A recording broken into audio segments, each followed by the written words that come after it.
안녕하세요. 최민의 회계사입니다. 매년 5월에는 전년도분의 모든 소득을 합산하여 종합소득세를 세무서에 신고 납부하셔야 합니다. 주택 임대로 생긴 소득은 사업소득에 해당하여 사업자 등록 및 사업장 현황 신고 의무가 있고 매년 5월에 종합소득세를 신고 납부해야 합니다.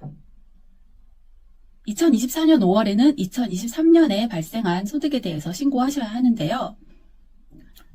주택 임대 수입이 2천만 원을 초과하는 경우에는 급여나 다른 사업소득 등과 합산하여 종합소득세를 신고 납부하셔야 합니다.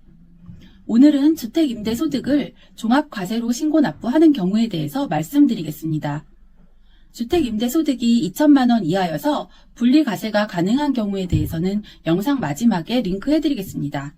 부부가 임대한 주택수를 합산한 주택수에 따라 주택 임대 소득이 과세되는 범위가 달라집니다. 부부 합산으로 주택수가 1주택인 경우에는 주택 임대소득이 비과세됩니다. 단 1주택이라도 기준시가가 12억 원을 초과하거나 해외에 소지하는 주택의 월세 임대료 수입은 과세됩니다. 주택수가 2주택인 경우에는 월세 임대료가 종합소득세 과세 대상이 됩니다.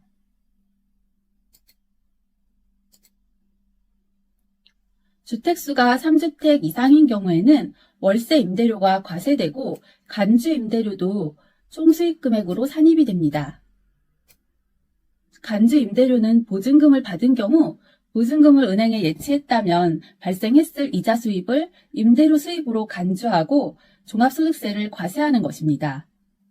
은행 이자율은 시기나 금융기관별로 다르기 때문에 기획재정부에서 시중금융기관들의 이자율 평균을 조사해서 고시하고 발표하는 이자율로 간주 임대료를 계산해야 하는데 2023년 종합소득세 신고 때는 2.9% 이자율로 간주 임대료를 계산합니다. 간주 임대료 계산 요건인 3주택 이상 보유했는지를 판단할 때 전용 면적 40제곱미터 이하이고 기준시가 2억 원 이하인 소형주택은 주택수에 포함하지 않습니다. 간주 임대료 개념에 대한 자세한 내용을 설명한 영상도 마지막에 링크해드리겠습니다. 간주 임대료 계산을 해보시려면 홈택스에서 해보실 수도 있습니다. 네이버 검색창에 홈택스를 입력하셔서 홈택스 사이트에 들어오신 후에 화면 상단에 홈택스 검색창에 2023년 간주 임대료 계산 이라고 검색어를 넣으시고 검색하시면은 메뉴 중에 2023년 주택 간주 임대료 계산해 보기가 뜹니다. 그 메뉴를 클릭하셔서 화면에 들어오시고요. 그러면 다음과 같이 주택 간주 임대료 계산해 보기 창이 뜹니다. 화면을 조금 밑으로 내려보시면 중간쯤에 임대주택 추가라는 버튼이 보입니다. 임대주택 추가 버튼을 클릭하시면 화면과 같이 핵이 추가적으로 생성이 됩니다. 그럼 보유하고 계시는 임대주택 수에 따라서 핵을 추가하시고 만일 보증금이 변동된 임대주택이 있다면 구분해서 입력해야 하기 때문에 그만큼 더 핵을 추가해 주신 후에 입력하시면 되겠습니다. 제가 미리 입력을 해 놓았는데요. 보증금 1억 원인 임대주택 1은 2023년 1월 1일 이전부터 보증금이 변동이 없어서 간주 임대료 계산할 때 1월 1일부터 12월 31일까지 간주 임대료 계산 기간을 입력하고 비소형 주택이 간주 임대료 계산 대상이 되기 때문에 주거 전용 면적은 40제곱미터 초과하는 주택을 입력을 하고 비소형 주택이 예스를 선택했습니다. 간주 임대료는 계산되기 전에는 0으로 표시가 될 건데 그 다음 주택을 입력해 주시면 되겠습니다. 다음 주택은 보증금은 2억 원이고 2023년 7월 1일부터 임대계약 개시되고 보증금을 수령한 걸로 해서 7월 1일 날짜를 입력했고 2023년 12월 말까지 보증금 변동 상황이 없는 걸로 해서 12월 31일 날짜를 입력하고 70제곱미터로 입력했습니다. 비소형 주택 예스를 선택하고 그 다음 행에 보증금 7억 원 그리고 날짜는 1월 1일부터 12월 31일까지로 입력하고 전용 면적 100제곱미터 입력하고 비소형 주택의 Y를 선택했습니다.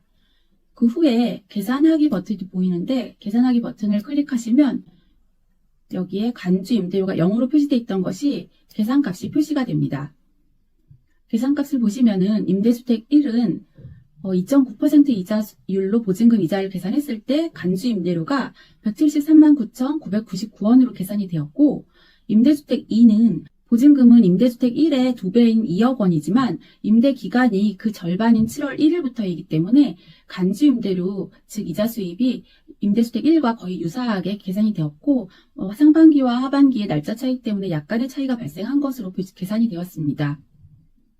임대주택 3에 대해서는 보증금 7억 원에 대해서 1년분 이자 수입, 즉 간주 임대료가 695만 9,999원으로 계산이 되어서 이분이 소유한 모든 임대주택에 대한 간주 임대료는 1,045만 4,299원으로 계산이 되었습니다.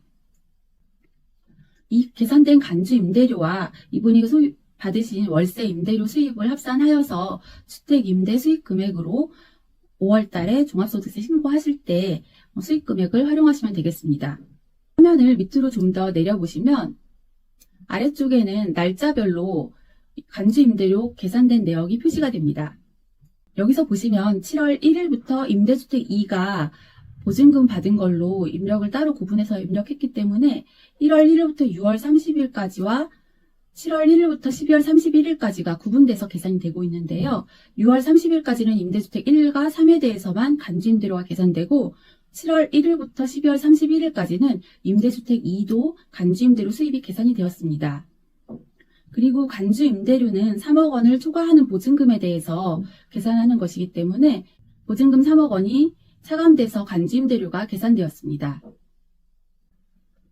이와 같이 홈택스에서 간주 임대료를 계산해주기 때문에 이 계산된 간주 임대료와 월세 임대료 수입을 합산하여서 주택 임대 수입을 셀프로 계산해 보실 수 있겠습니다.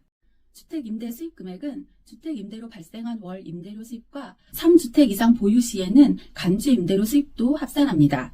그 외에 받는 금액 중 수도요금이나 전기요금 등 공공요금을 초과하여 청소비나 관리비 등의 명목으로 받는 것이 있다면 그 금액도 포함됩니다. 그리고 만일 주택이 재해를 입어서 보험회사로부터 받은 보험 차익 등도 포함하여서 총수익 금액이 계산됩니다. 주택 임대 총수익 금액이 2천만 원을 초과하는 경우에는 급여나 다른 사업소득 등과 합산하여 누진세율을 적용하는 방식으로 종합소득세를 계산하는데 그것을 종합과세라고 합니다. 총수익 금액에서 필요경비를 차감하여 과세표준을 계산하고 과세표준에 세율을 곱해서 납부할 세금을 계산하는데 종합과세는 소득금액에 따라 즉 과세표준에 따라 세율이 6%부터 45%까지 높아지기 때문에 다른 소득이 많은 분은 주택임대소득에도 높은 세율이 적용됩니다. 해당 과세기간의 총 수익금액을 벌기 위한 비용으로 적격증빙을 갖춘 것을 필요경비라고 하는데 수입금액이 적은 경우에는 적격증빙을 관리하는 부담을 덜어주는 취지로 일괄적인 경비율을 곱해서 필요경비를 차감할 수 있게 되어 있습니다. 전년도 즉 올해 같은 경우에는 22년의 수익 금액에 따라서 화면의 표의 구분별로 기준 경비율 또는 단순 경비율에 해당하는 금액을 필요 경비로 인정받을 수 있습니다. 예를 들어 2022년에 수익 금액이 2,200만 원이었다면은 표에서 전년도 수익 금액이 2,400만 원 미만 구간에 속하시기 때문에 단순 경비율을 적용하실 수 있습니다. 만일 2023년에 기준시가 15억 원인 1주택 보유자의 월세 임대 수입이 2,500만 원이라면 업종상 12억 원을 초과하는 고가주택 임대업이고 단순 경비율은 37.4%이기 때문에 37.4% 곱하기 2,500만 원을 필요 경비로 계산하면 935만 원이 필요 경비가 됩니다. 2022년에 주택 임대 수익 금액이 2,400만 원 이상이면 표에서 2,400만 원 이상, 4,800만 원 미만일 경우에는 기준 경비율이 적용되는데 아래 표에서와 같이 기준 경비율은 단순 경비율에 비해서 비율이 훨씬 낮습니다. 장부를 기장하면 재료비, 인건비, 임차료를 비용 처리할 수 있지만 주택 임대업의 경우에는 원재료비, 인건비, 임차료가 거의 없기 때문에 수익 금액이 2,400만 원 이상이 되면 경비가 적고 소득 금액이 크게 돼서 세금이 급증하게 되는 것을 임대료를 정할 때 고려하셔야 합니다. 만일 주택담보로 발생한 이자 비용이 커서 표에서 정한 경비율로 계산하는 것보다 실제 비용이 더 크다면 전문가에게 의뢰해서 장부를 작성하는 것이 소득세가 적을 수 있습니다. 한편 주택 임대 수입이 4,800만 원 이상인 경우에는 장부 작성이 의무이기 때문에 장부를 작성하지 않는 경우에는 가산세 대상입니다. 앞에서 말씀드린 바와 같이 주택임대 수익 금액이 2천만 원 초과하시는 경우에는 과세표준을 계산하고 주택임대소득의 다른 소득과 합산하여 소득 금액에 따라 6%부터 45%의 세율을 곱해서 종합소득세를 5월 말까지 세무서에 신고 납부하시고 종합소득세의 10%인 지방세를 주소지 관할 지방자치단체에 신고 납부하셔야 합니다. 만일 화면의 요건을 갖춘 임대주택에 해당하면 주택임대소득의 소득세에 대해서 30% 또는 20%의 세액이 감면됩니다.